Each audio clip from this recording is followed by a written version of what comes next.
wipe the blade down with a moist rag. It doesn't have to be dripping wet.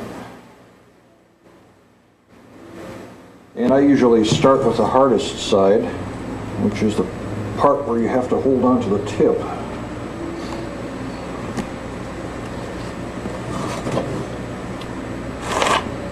This is just AP Greens number 36 refractory cement.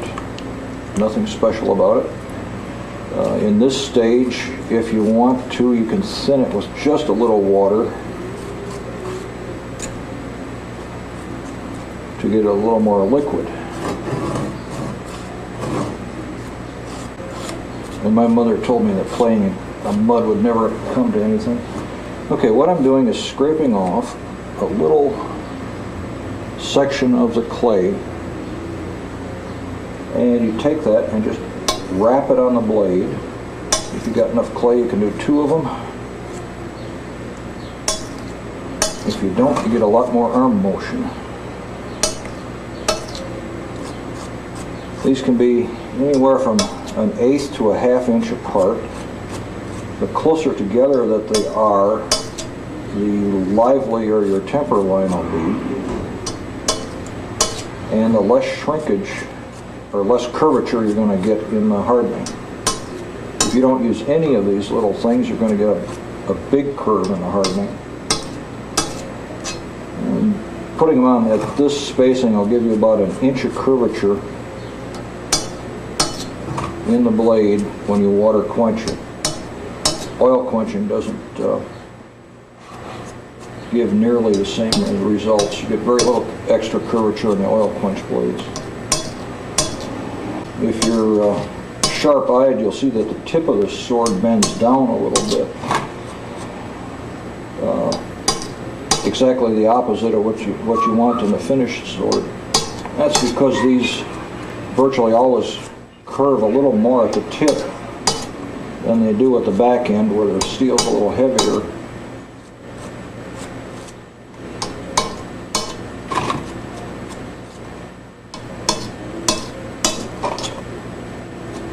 These can be heavy or light. You can alternate them. If you want to really go crazy, try spacing them precisely even and get them all identical. That's pretty much useless because about half of them pop off in the first 3 or 4 seconds and they're in the water anyway. But these give you slightly softer spots of something like half-formed martensite within the temper line. They aren't any problem with edge holding, but they make the sword more flexible, less likely to crack, and they help give you an attractive temper line.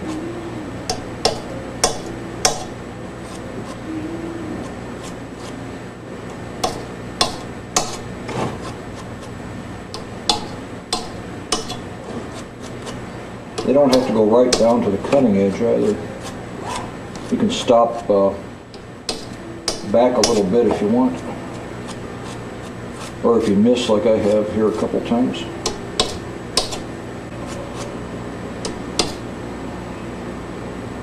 Okay, change ends.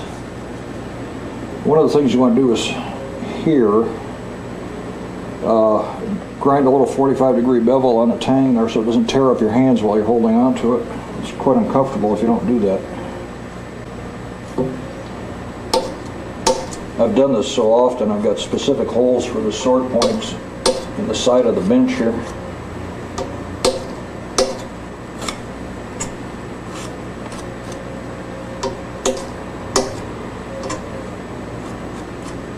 This is very forgiving. If you get a little too much clay on, you can just scrape half of it off and carry on.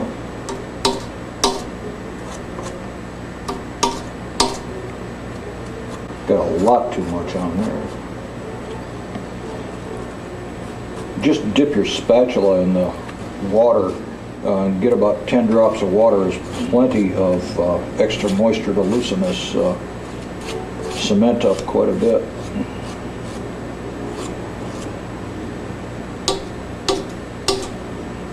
You can put this stuff in the fire literally right now or let it harden up. It's concrete, so it's pretty tough stuff.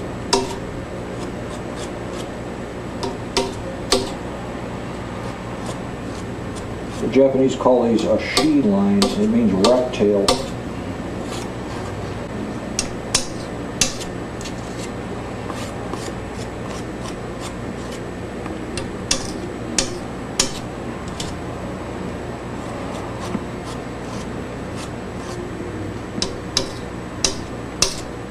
You can put these on at a slant if you want, either forward or backward. Put them on at a slant and real heavy, about twice as heavy as I have them, you'll get quite a pronounced pattern out of it.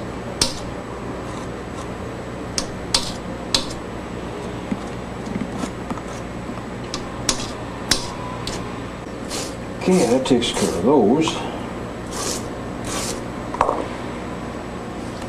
I'll switch back to holding the tip, because holding the tip after you've already got a couple pounds of clay on the other side is tougher.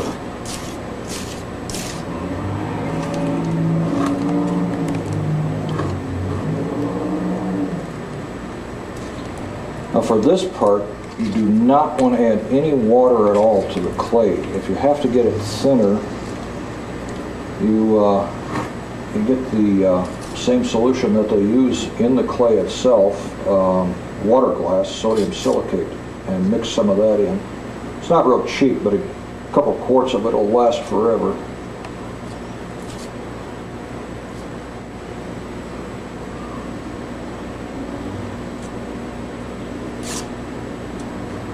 I like to put a temper line a little over halfway up that bottom flat. The correct dimension is, for a temper line, is 1/3 the width of a blade. But if you get the temper line a little higher, it makes the blade a lot stiffer.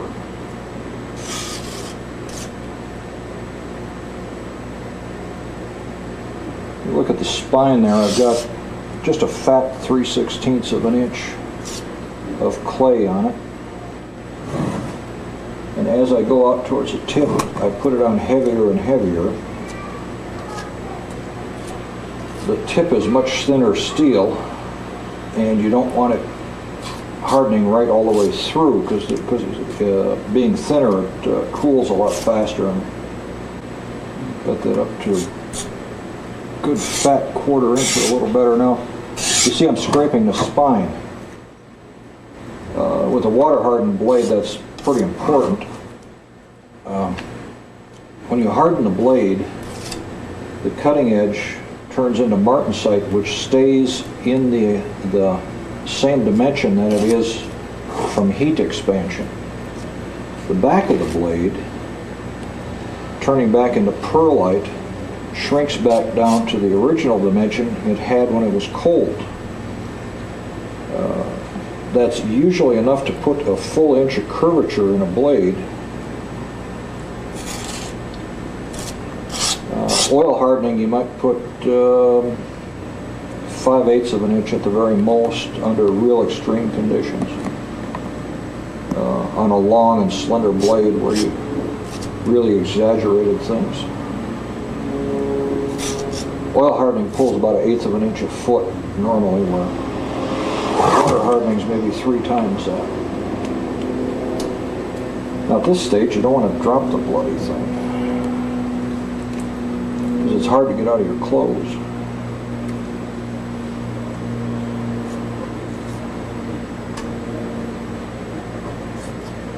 If you're anything like I am, you've got concrete all over the floor now.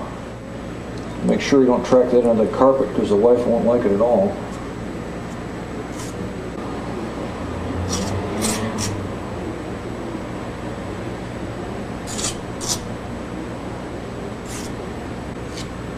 If I'm moving fast for you, it's just force of habit. I've done a bunch of these. As I get down towards the back of the sword, I'm working just a little thinner again, except for that one stubborn spot there.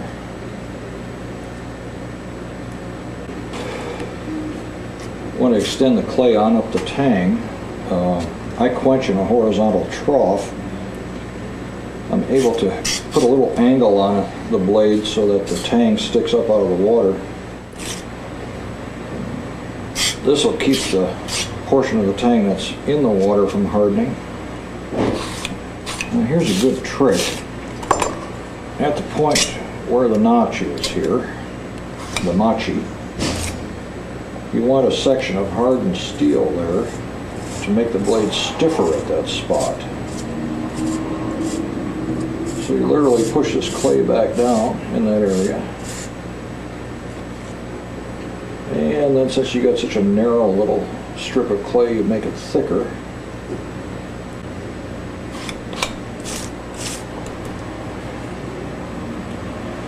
Other side.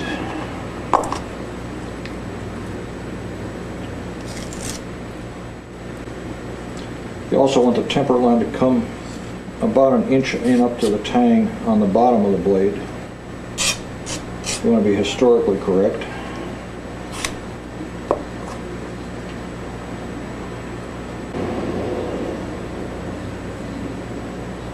Thicken that up again.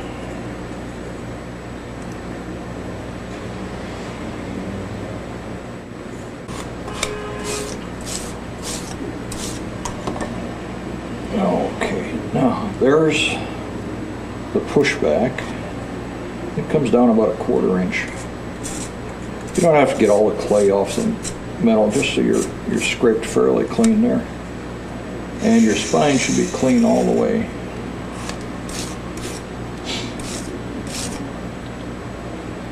The other side, you see I've done that. Yeah. If you come from the tip back, you see the thickness at the tip is a good honest 1/2 inch, the clay thickness. Here's the spine of the blade. As you get back to the center section here, it's just a fat 1/4 inch. And here, before I put on the extra clay for that cut, it's down to about 3/16. What this does, it lets the whole sword harden at about the same rate. Now I have to form the turn back at the tip, and that's a little tricky. You just add a little more clay,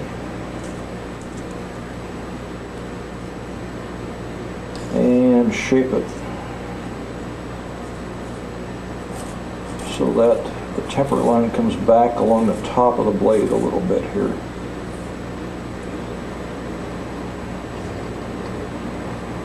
With water quenching, it seems as though the temper line goes under the clay a little bit and hardens a little past it actually. Where with oil quenching, it's exactly the opposite. You really have to exaggerate the temper line if you want to get anything at all out of it. With oil quenching, you have to make the temper line almost twice as wide as you really want it.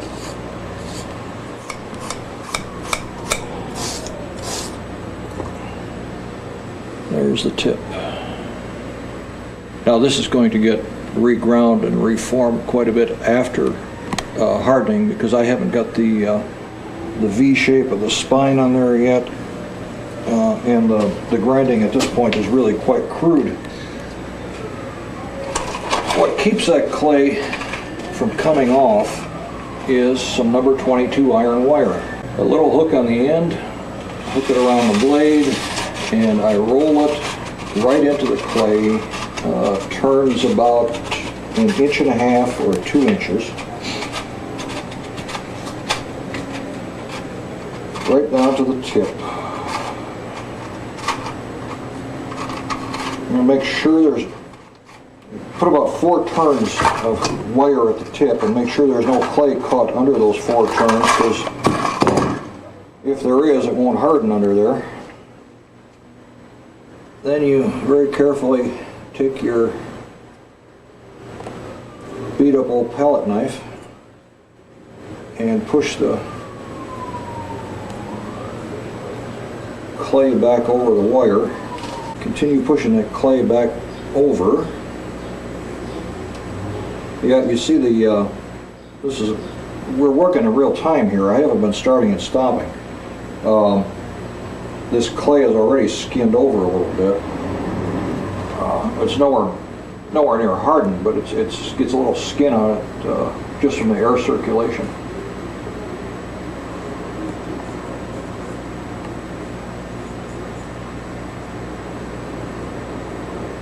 I'm going to put just a little more on the tang here in case I get sloppy and dip that too far in the water.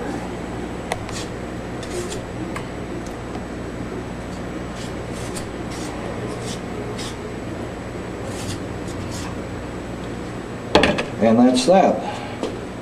If you look down the blade, you see there's that little curvature, which will go just the opposite way once it's into the quench water.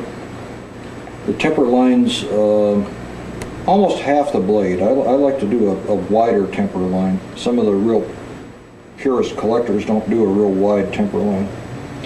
And the spine of the blade is left bare, so that you'll actually get some hard spots along the spine, and that helps reduce the curvature and eliminate some of the chances of cracking.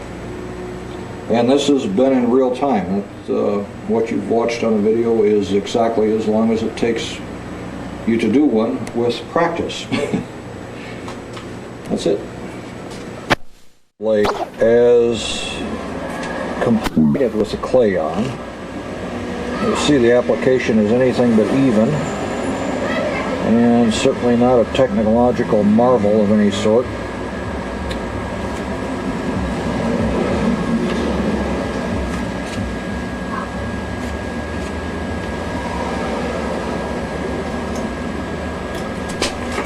This blade is 30 inches long,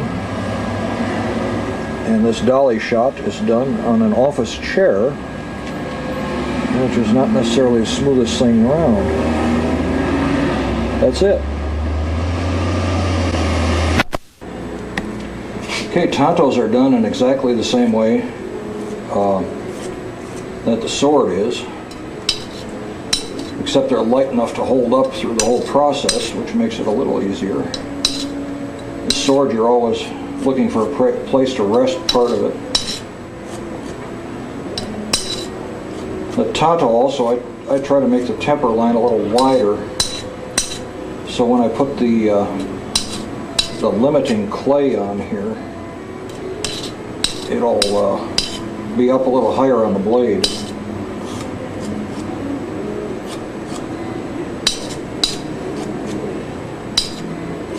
In a couple minutes I'll show you another way to do Tantos. It takes a little more time, but if you're trying to duplicate, Tantos go really fast. Because you don't have half the problems that you do with swords, because a lot of the trouble with swords just comes out of the fact that you've got 30 inches of iron to hold steady while you're putting clay on it.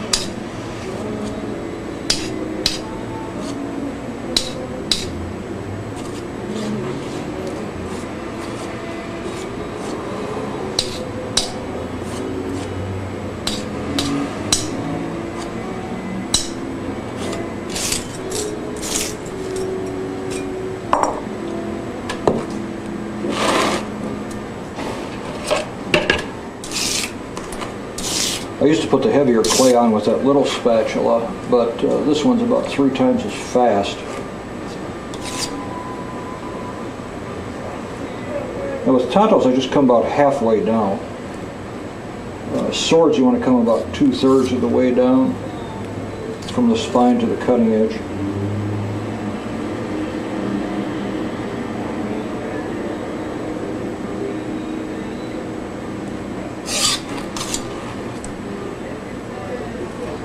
Again, you want to put the clay on just a little heavier up towards the tip where it cools real fast.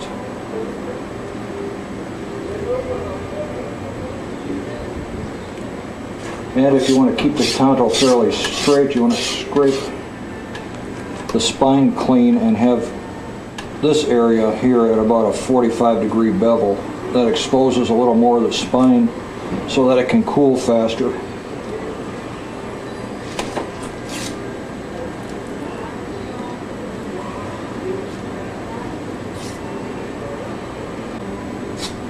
You don't have to put quite as much coverage on the tang here because these can go in the tank at a much steeper angle than those long swords can. One of the big advantages to water quenching is that you can actually get a very nice turn back out at the tip. That's where the temper line turns back and comes along the top of the blade. That's quite desirable.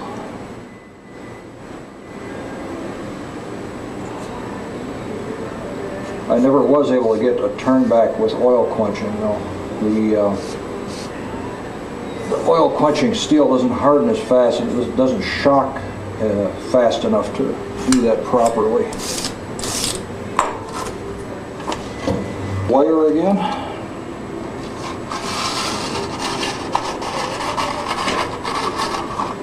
This looks so easy, you should see it on fast forward.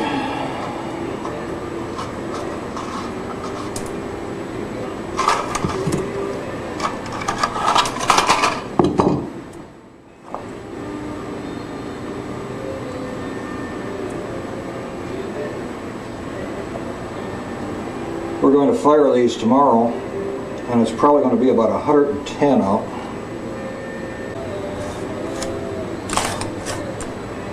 And there you are. A kind of crude looking application of clay, but it gives you a beautiful temper line. Now we'll do the second method. A little more involved, but it's great if you want to duplicate the lumps and bumps on an antique temper line.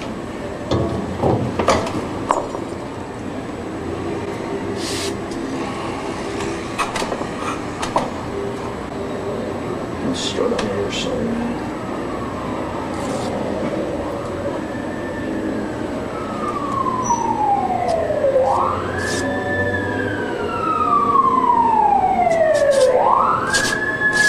And with this method, I'm just putting a V of clay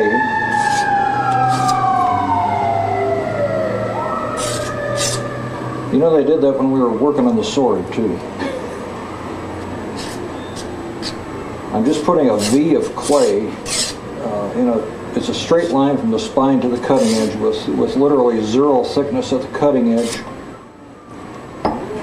and about a 1/4 inch at the spine.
Now comes the tricky part.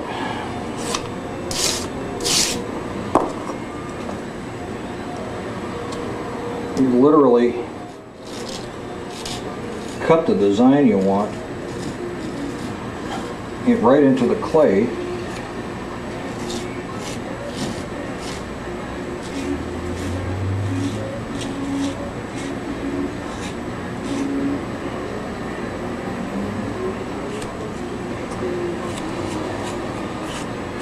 and then put a couple little ashi lines in there.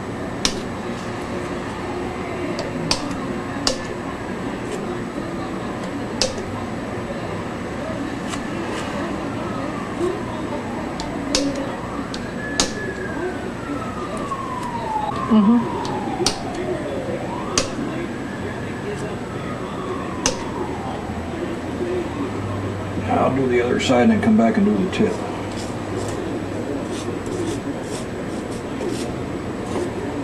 And you could do some fairly fancy designs with this technique if you want to get real elaborate. Of course, it only works with the water quenching.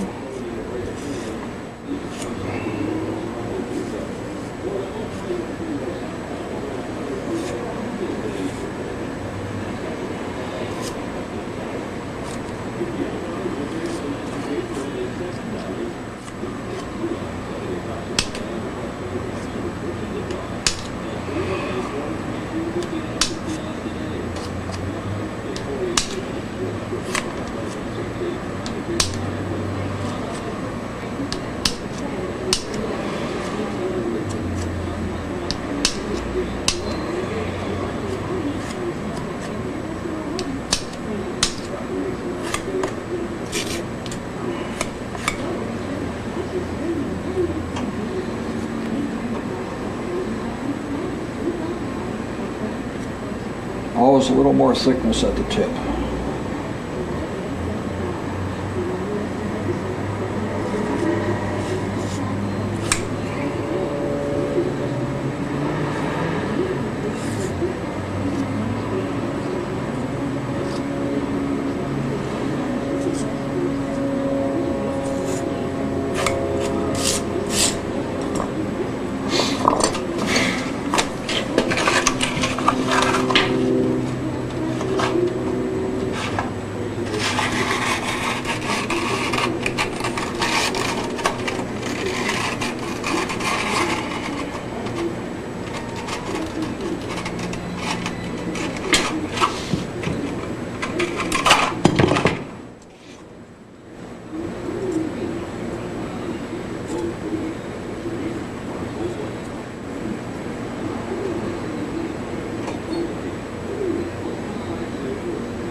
And that's a little different approach to the temper line.